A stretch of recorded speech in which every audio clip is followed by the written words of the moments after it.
The ancient days of Magic the Gathering were both wacky and wild, but in my opinion, one of the most absurd things from Magic the Gathering's history is the reserved list, both the concept and, more importantly, the contents of the reserved list. The Magic Historian. Greetings, owners of fine luxury cardboard rectangles, my friends. I hope the day finds you well. We are here today to talk about the absolute absurdity of the Magic the Gathering reserved list. But before we do so, I have a fantastic announcement to make. And a few people who were there for my live stream last night will know what it is. Bum, bum, bum, bum, bum, bum, bum, bum, bum, bum. Check it out. The Magic Historian official playmats are now available. I will put a link down at the top of the comment section and also in the description, letting you know how you can get your hands on one of these beautiful, beautiful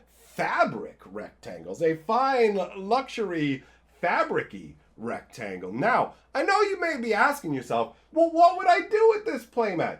Come on, man. Obviously, you'd play Magic with it. Or, if you want to get really crafty, you can take it, you can nail it up to your wall and stand in front of it and pretend you're me. You can even bring your dog into the room and be like, you sit there, Bow Wow, and listen to what I have to say, all right? But here's the thing. When you're talking to your dog, pretending to be me, if you say my catchphrase about fine luxury cardboard rectangles, in the middle of the night, that's going to be me at your front door. I'm going to come into your house, I'm going to take the playmat back even though you paid for it, and I'm taking your dog too, all right? So, get yourself a playmat. Clearly, that's very convincing. Now, let us turn, after that insanity, to this insanity, all right? Because the conversation we're having today is actually spawned by something that happened in my live stream last night. You see, because we were doing a 4-year anniversary for the channel, I pulled out some old school Magic cards for the Lord of the Board concept. And one of them happened to be this guy right here. Look at these ancient beauties. Do you like that? Oh, you can see through the force of nature, kind of.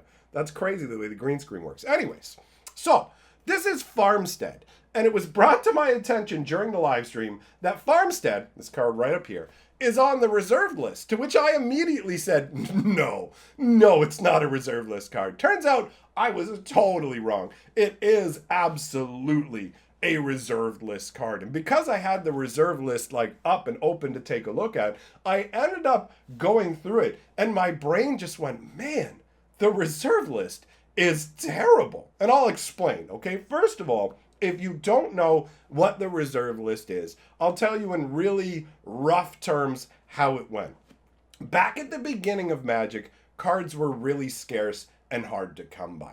So the Legends expansion was only available on the shelf for 1 day. You know how like nowadays there was issues with Jumpstart where you could get Jumpstart for like maybe a week and then it disappeared from everywhere. It was really hard to get Jumpstart. They've done more waves of it. Back in the day, there were no more waves. It was literally, we made these cards, that's all it is. So Legends was only available for 1 day in the store. And as a result, these old school sets were highly sought after, but very difficult to acquire. So Wizards of the Coast looked at it and said, well, you know what we want to do? We want to make these cards available to everybody. So we're going to do a special set called Chronicles. All right. Now, if you're an old school player, as soon as you hear Chronicles, there's a little bit of you that goes, ugh.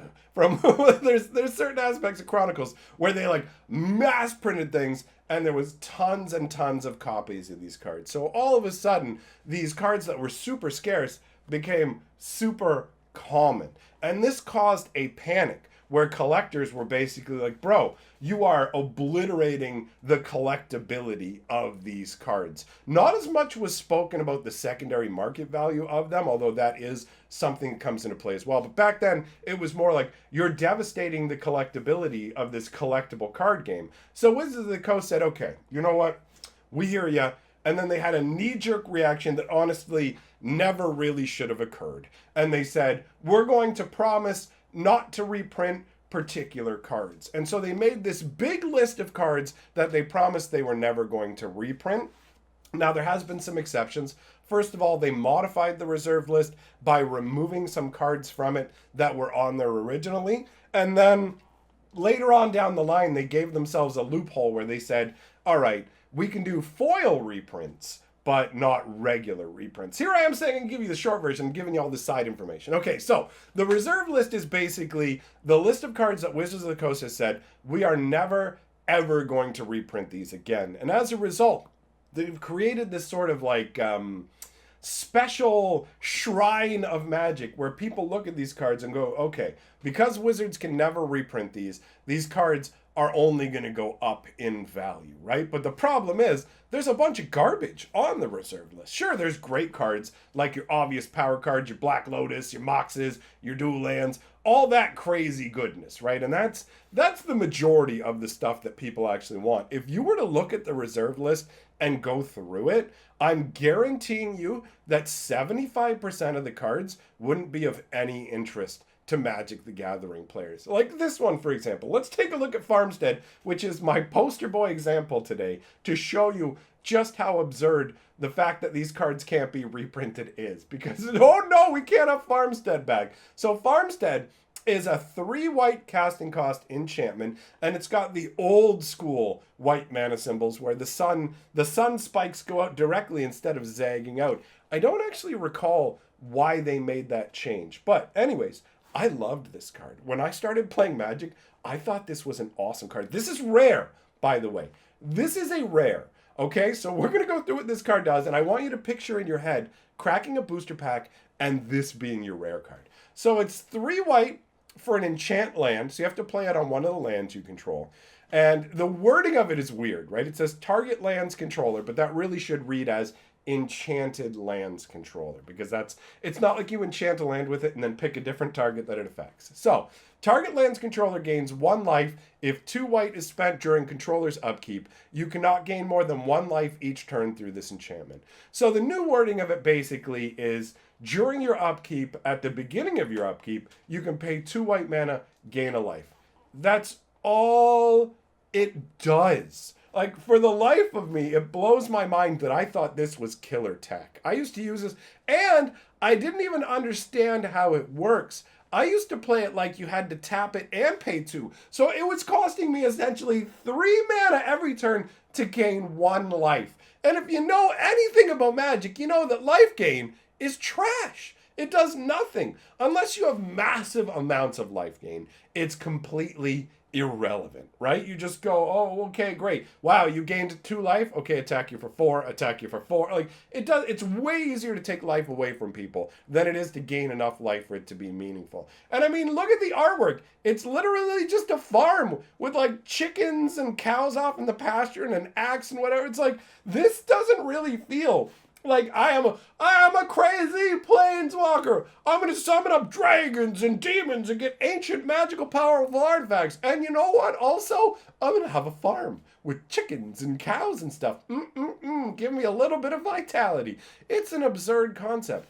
But this will never be reprinted. You can never get this back because of the reserve list. And almost all of the reserve list is like roughly this level. You know what I mean? There's cards that are slightly better, but overall, it's a pile of insane garbage. And it just blows my mind because a lot of the conversation about the reserve list really focuses on the financial aspects of it, right? People talking about how it's a safe haven to store your money in and things like that. And when it's talked about, usually people talk about the high-end exciting cards. There's not much conversation given to absurd nonsense like the Farmstead. It's absolutely garbage. I mean, at this point, I feel like the reserve list could have 80% of the cards removed from it. And like basically, we can reprint these now. And nobody would be waiting for the reprints. The only cards that really they couldn't reprint off of the reserved list without causing a real furor would be like, you can't really do the Power 9, the dual lands and stuff like that without people getting really worked up. And some people being really excited as well, right? Because ultimately, everybody having access to cards is good times. So you can't really reprint the old school insane cards and anti cards. Those are the other cards that are just basically can never be reprinted because anti no longer exists. If you guys didn't know, back in the day when I played with cards like this, we all played for each other's Magic cards. It felt normal. I mean, before that, we used to play for each other's marbles, building little dirt tracks and flicking the marbles. I'm gonna get you steelies and I'm gonna leave you with cat's eyes. Like, I'm an old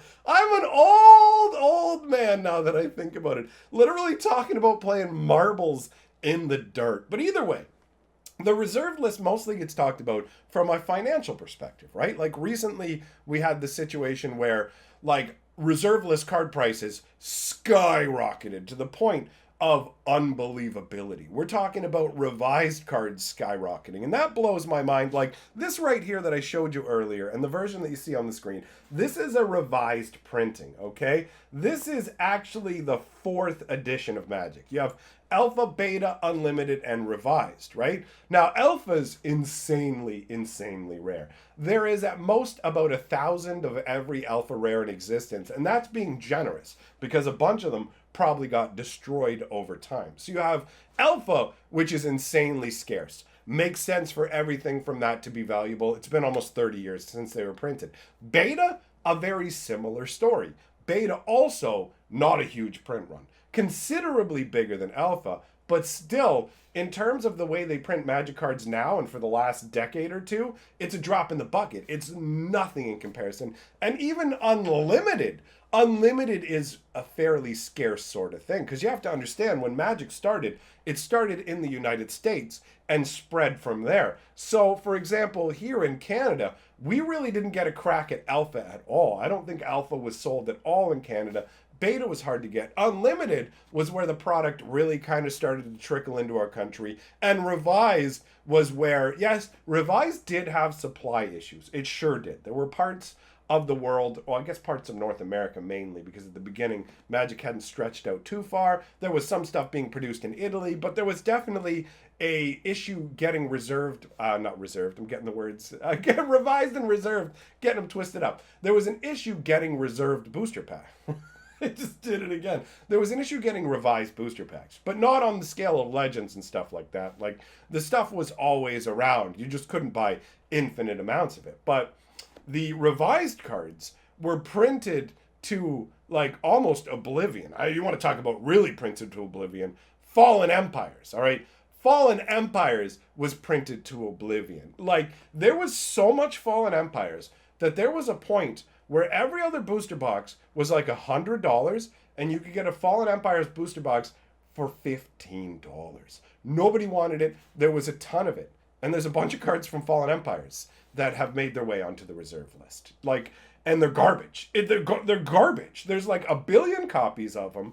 They're on the reserve list. They're absolutely trash, but there's people investing in this stuff. And all the cards are garbage. I'm genuinely considering doing a, like, top 15 worst reserve list card video. I don't know. Is that something you guys be interested in? Let me know in the comments below if that's something that would interest you. Because if you saw the power level of these cards, they're all like this. They're all like this. I mean, I'm going to be real. Farmstead has a special place in my heart because I used it thinking, this is amazing, dude.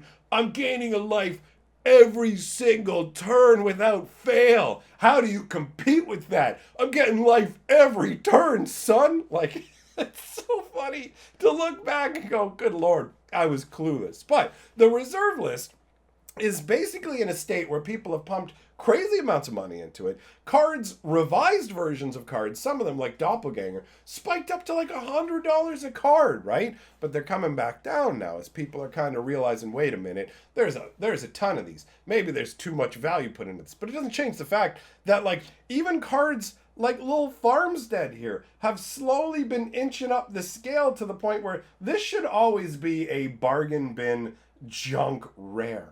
And the reason it's not isn't specifically because it's on the reserve list. It's because enough people believe that pumping money into the reserve list is the right thing to do, but they can't afford to buy the big expensive reserve list cards, so they're stocking up on these, but there's like 1 billion of them, and they suck. So it makes no sense. The whole situation feels absolutely absurd from the from the fact that people are pounding finances in it to the cards that are on the reserved list, really sitting down and taking a look over the reserved list, it became evident to me how most of the reserve list is absolutely just, it's trash. It genuinely doesn't even matter. So, since that was on my mind, I figured it would be interesting to talk about. We're going to open up some Modern Horizons 2 tonight in the live stream, so if you want to come by and hang out, you're welcome to do so. List of my top patrons scrolling on by. One more time, I'll mention that down below, you can get your own Magic Historian playmat,